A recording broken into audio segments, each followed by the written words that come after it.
Since the roar of Eastern kings faded into silence, the memory of ancient Persia has drifted, like dust swallowed by the desert winds.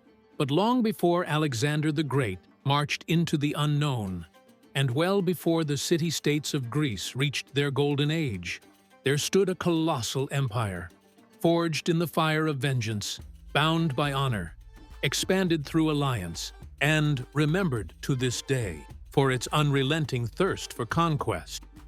This was the Persian Empire, a civilization so vast, its very name echoed from the Nile to the Indus, where Xerxes and Darius were not just names in books or faces in films. They were kings of kings, lords of nations, masters of realms that stretched across continents, men who dared defy the gods of Greece themselves, or Hellas, as the ancients called their world. And to truly understand the story of ancient Greece and the unstoppable rise of Alexander the Great, we must first journey east, into the heart of Persia, the eastern titan that challenged the West and reshaped the fate of civilization itself. The land of the nobles.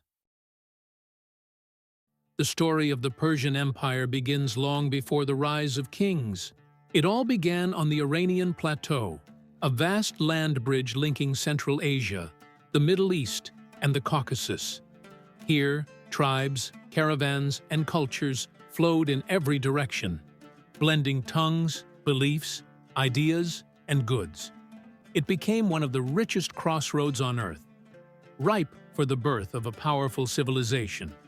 The name Iran literally means land of the Aryans, and the word Aryan itself comes from the Sanskrit Arya, meaning noble, an ancient link that tied the peoples of Persia to those of early India.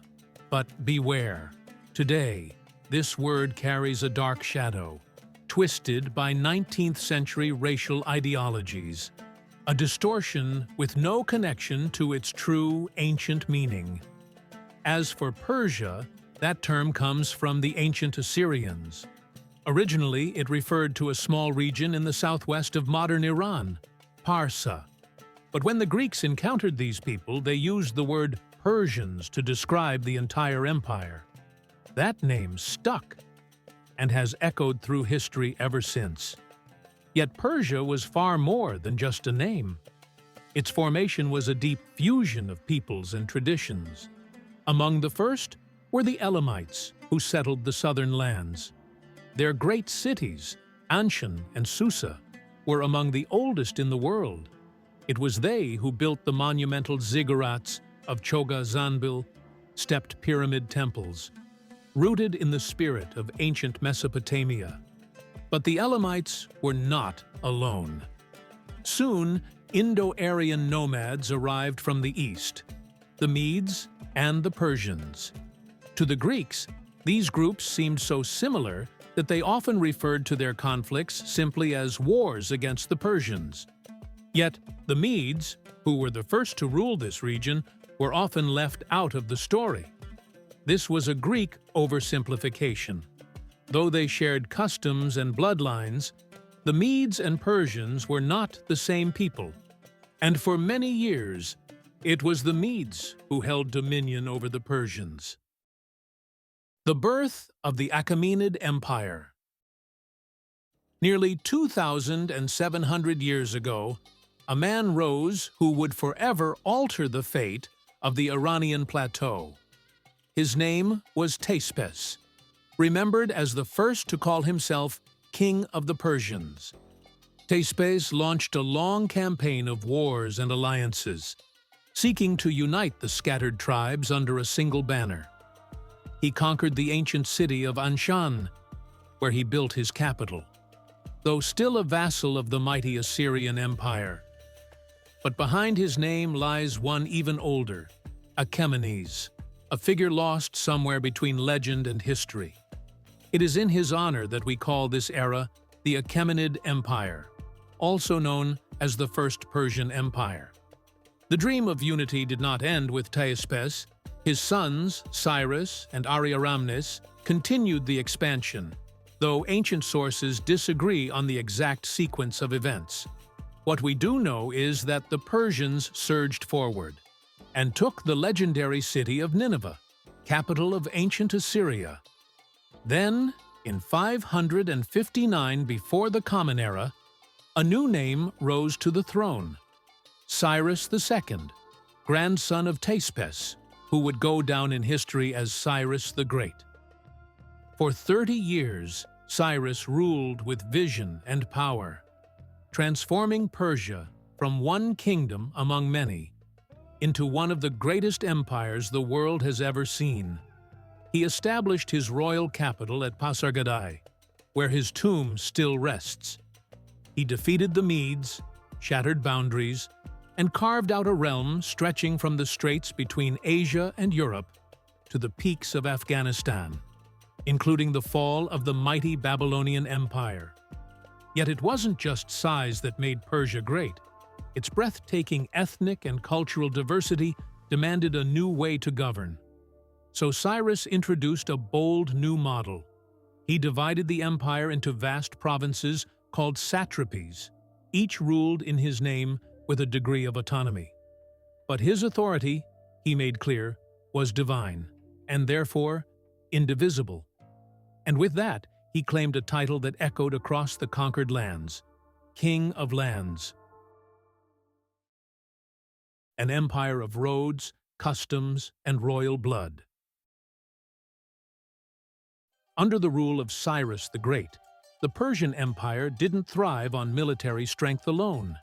It flourished through its unmatched ability to govern with balance, intelligence, and respect. Conquered peoples were allowed to keep their religion, their customs, and even their local laws, so long as they honored two sacred duties: to pay tribute to the empire and to provide a share of their men for military service. Thus, beneath a single banner, Cyrus assembled a colossal army made up of dozens of ethnic groups: warriors from Lydia, cavalry from Bactria, archers from distant Cochinchina, free men, nobles, even former slaves, all united by a common cause. To hold this hive of nations together, Cyrus ordered the construction of vast highways, supply routes, and advanced water systems. Messages and armies could now travel thousands of miles with unheard-of speed and precision.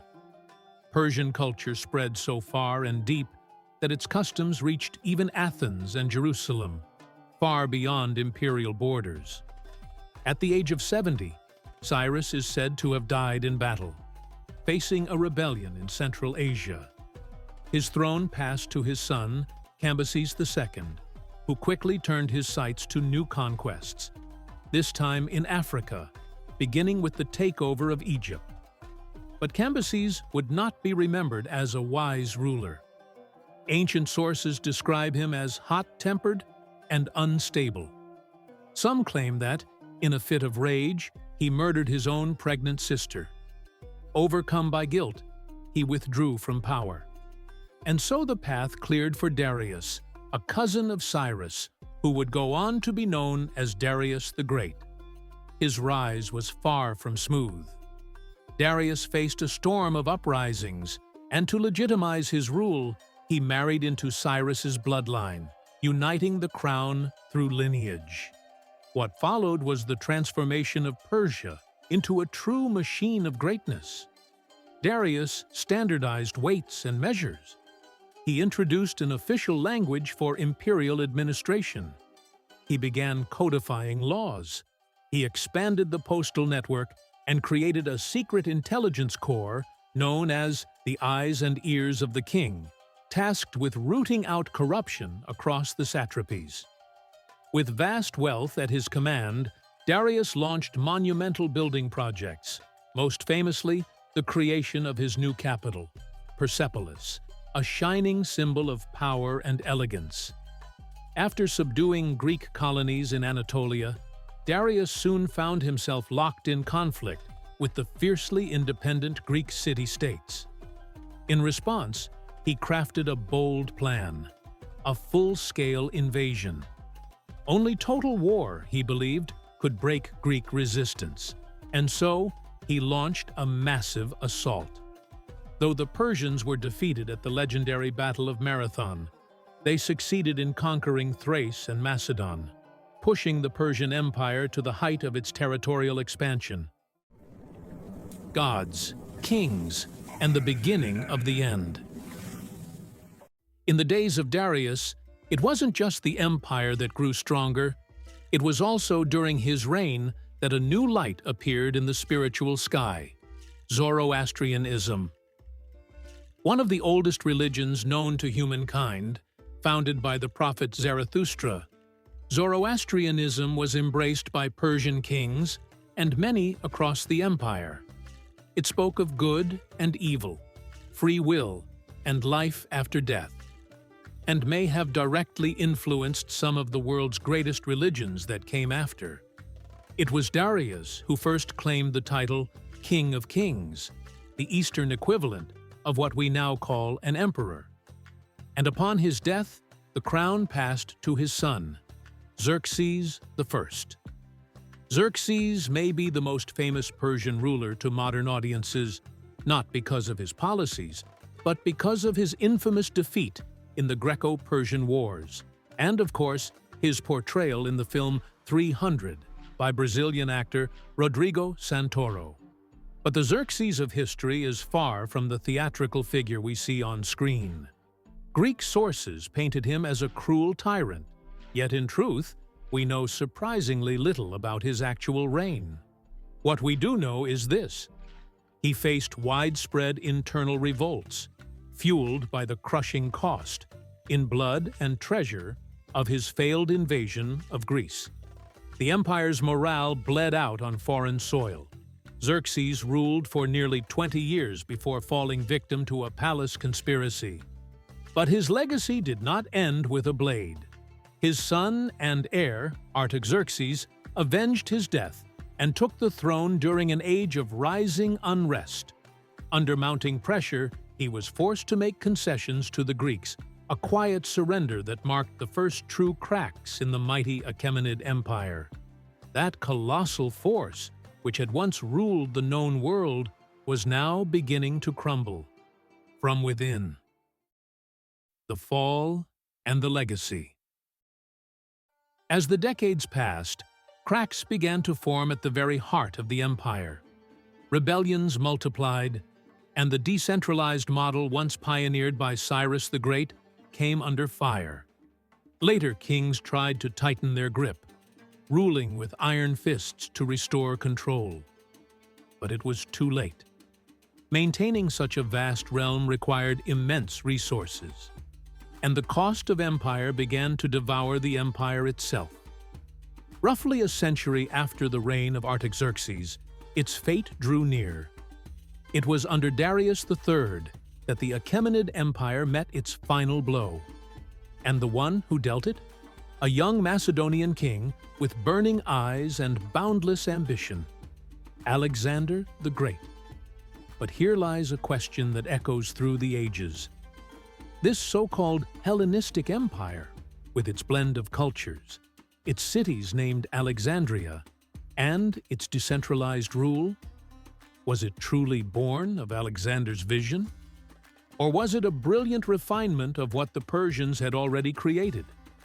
Look closely at the legacies of Cyrus II and Darius I, and you'll hear the Persian echoes in Alexander's methods. Yes, the Greeks left their mark on the lands they conquered, but the reverse is just as true. Persian philosophy, governance, and even the symbols of imperial power were absorbed and shaped the kingdoms that followed. At its height, the Achaemenid Empire wasn't just one of the largest in land. It may have been the largest by population ever known up to that time. Scholars estimate that 40% of the world's population lived under its rule. 40% of humanity under one crown, a king of kings. This video is but a single thread in the vast tapestry that was the Persian Empire. Countless fascinating stories remain untold, unlikely alliances, epic rebellions, legendary figures swallowed by time. But every detail that survived into our age speaks one truth. The greatness of Persia still echoes through the history of the world.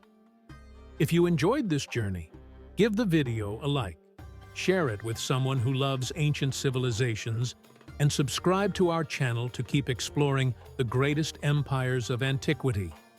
With battles, kings, secrets, and forgotten wonders you won't find in textbooks. And if you love diving deeper into history, you'll find a hand-picked list of must-read books down in the description. We'll see you in the next video. Until then, may the wisdom of Zarathustra and the courage of Cyrus walk beside you.